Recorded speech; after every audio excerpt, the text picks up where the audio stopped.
जो मेरी तरफ काफ़ी है। आवाम के दिलों में मेरे लिए मोहब्बत है, इज़्ज़त है उनके नज़रों में मेरी। लेकिन मुझे ये समझ नहीं आ रहा है कि पढ़ा लिखा यूथ, इंजीनियर, इतने कम उम्र का यूथ पार्लियामेंट का इलेक्शन लड़ रहा है और इतनी मजबूती के साथ हर गाँव में जा रहा है, लोगों की बात कर रहा है। बट मैं इलेक्शन कमीशन से ये आज सवाल पूछना चाहता हूँ। आप कहते हैं कि इलेक्शन फेयर होने चाहिए, इलेक्शन एक ही प्लेटफॉर्म पे सब लोगों के सेम होना चाहिए। आज ही अल्ताफ बुखारी साहब को यहाँ चढ़ना था, मैंने भी 2 दिन पहले प्रोग्राम दिया था।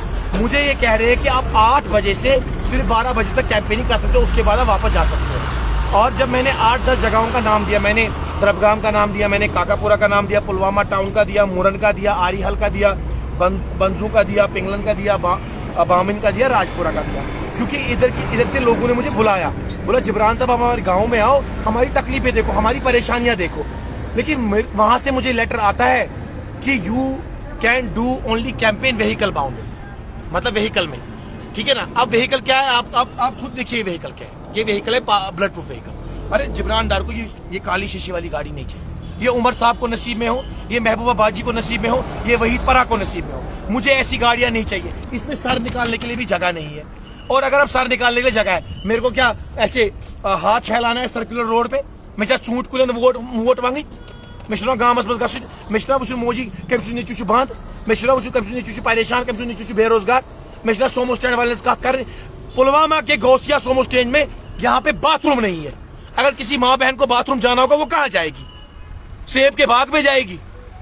अगर मैं ये बेसिक मसले और मसाइल नहीं उठाऊंगा सरकार के सामने तो क्या करूंगा? इसका जिम्मेवार मैं ठहराता हूँ पुराने सरकारों को। पुरानी जो गवर्नमेंट है यहाँ पे थी, स्टेट गवर्नमेंट जो यहाँ पे थी, आप देखिए पुलवामा के रहनुमा सिर्फ यहाँ से 1 किलोमीटर महज साहब जो पार्लियामेंट्री इलेक्शन लड़ने के दावा करते हैं, आज सोमो स्टैंड में बाथरूम नहीं। कहाँ था वो डाउनटाउन क्या करने आता है? वो डाउनटाउन के लोगों को क्या इंसाफ दिलाएगा जब वो अपने पुलवामा के लोगों को इंसाफ नहीं दिला पाया? ये आप लोगों को समझना पड़ेगा। आप इस युवा नेता को, इस युवा जज्बे को रोक नहीं पाओगे। जिब्रान डार जेल में, ये बहेगा और इन पुराने सियासतदानों की सारी सियासत को बहा के ले जाएगा।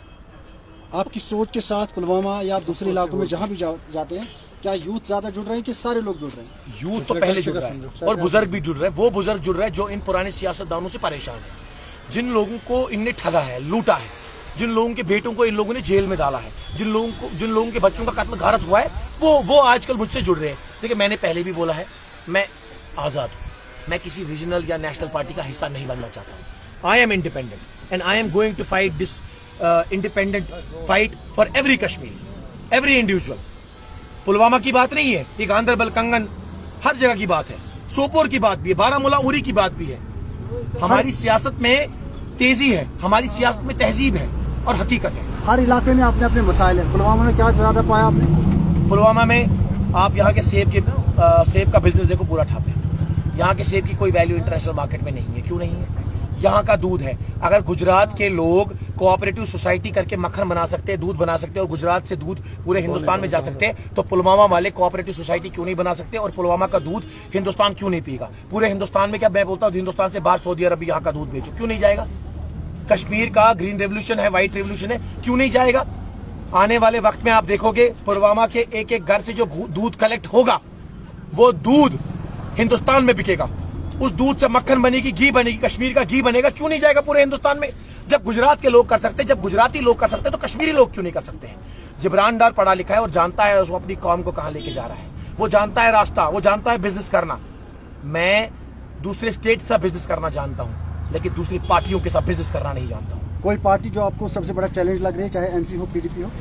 देखिए इन सब के पास कार्डर है, हमें भूलना नहीं चाहिए। लेकिन मुझे लगता है जिसके साथ रब्बुल कायनात है और जम्मू कश्मीर की आवाम है, पब्लिक है, तो ये सारी पार्टियां उनके सामने फीकी पड़ जाएंगी। They don't exist anywhere. शुक्रिया, थैंक यू। जी जिब्रान भाई, आपकी क्या पॉलिसी रहेगी जो यूथ बंद है 2019 से?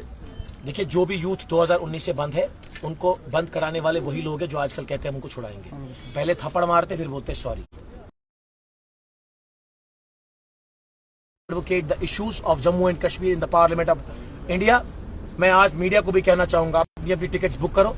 ओथ सेरेमनी में आप लोगों को आना पड़ेगा, क्योंकि आप जम्मू कश्मीर का नौजवान पार्लियामेंट में बैठेगा और जम्मू कश्मीर की बात करेगा। आज एक बेसिक मुद्दा मैं आपके साथ शेयर करना चाहता हूँ। ये मुद्दा पूरे हिंदुस्तान में उछालिएगा कि जितने भी हमारे वकील भाई पूरे इंडिया में हैं, जो फ्रेशर्स होते हैं, जो LLB करके बाहर निकलते हैं, उनको स्टाइपेंड नहीं मिलता है।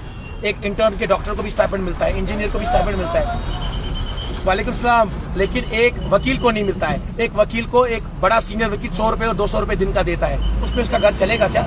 मैं चाहता हूँ पूरे हिंदुस्तान वकालत से ही केस आपका आगे बढ़ता है। इन वकीलों की वकालत मैं करना चाहता हूँ पार्लियामेंट में इंशाअल्लाह। आपके